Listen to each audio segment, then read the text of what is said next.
Pregnancy की तीसरी तिमाही में योनि से वाइट डिस्चार्ज होना बिल्कुल नॉर्मल है। आपकी बॉडी में कुछ ऐसे बदलाव होते हैं जो आपको लेबर और डिलीवरी के लिए तैयार करने में मदद करते हैं, और ऐसे ही बदलावों में से वाइट डिस्चार्ज भी एक है। इस दौरान सर्विक्स में ब्लड सप्लाई बढ़ने से हार्मोन का लेवल बढ़ जाता है, और जिस कारण डिस्चार्ज की मात्रा भी बढ़ जाती है, और यह भी बिल्कुल नॉर्मल है।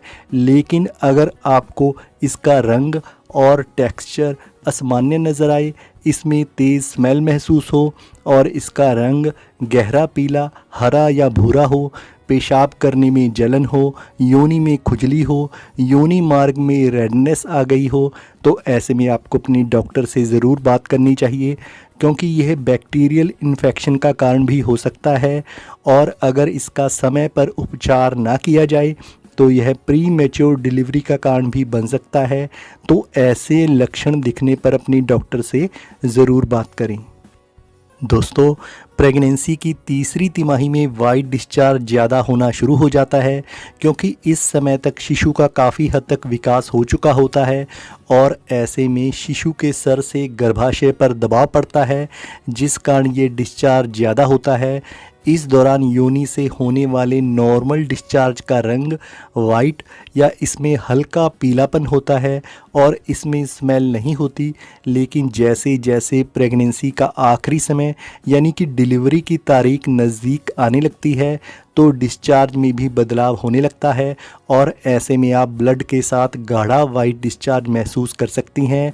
ब्लड के साथ मिलने से इसका रंग हल्का गुलाबी या लाल हो सकता है।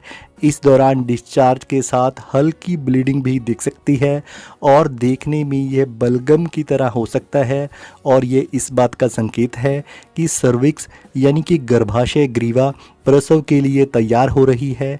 प्रेगनेंसी के आखिरी समय में इस प्रकार के डिस्चार्ज होने को म्यूकस प्लग का डिस्चार्ज होना कहते हैं।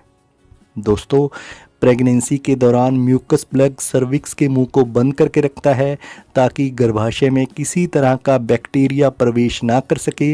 लेकिन प्रेगनेंसी का आखिरी समय आने पर सर्विक्स मुलायम होकर फैलने लगती है, तो ऐसे में म्यूकस प्लग अपनी जगह पर टिक नहीं पाता और योनि की तरफ खिसकने लगता है, और इसमें आपको गुलाबी, हल्के ब्लड वाला या ब्लड की धारियों वाला डिस्चार्ज हो सकता है, और यह भी डिलीवरी टाइम नज़दीक आने का संकेत है, और ये आमतौर पर लेबर शुरू होने के कुछ दिन पहले होता है।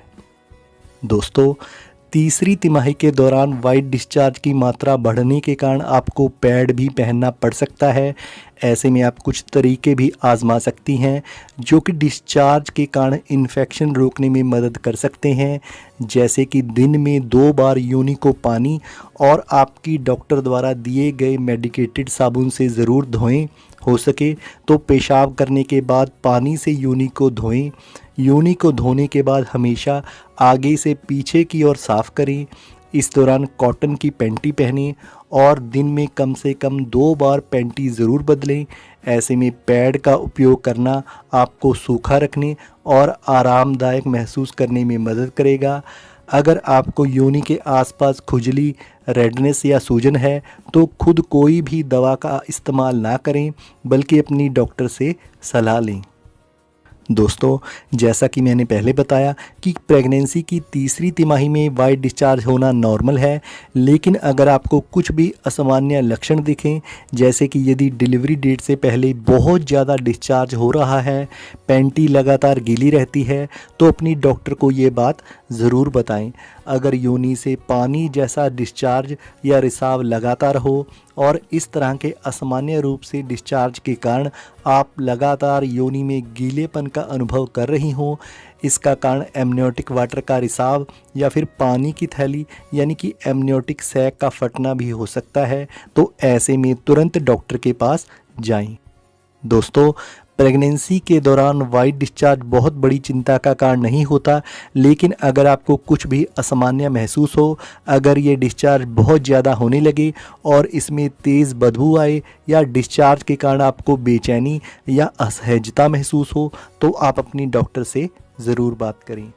अभी के लिए इतना ही।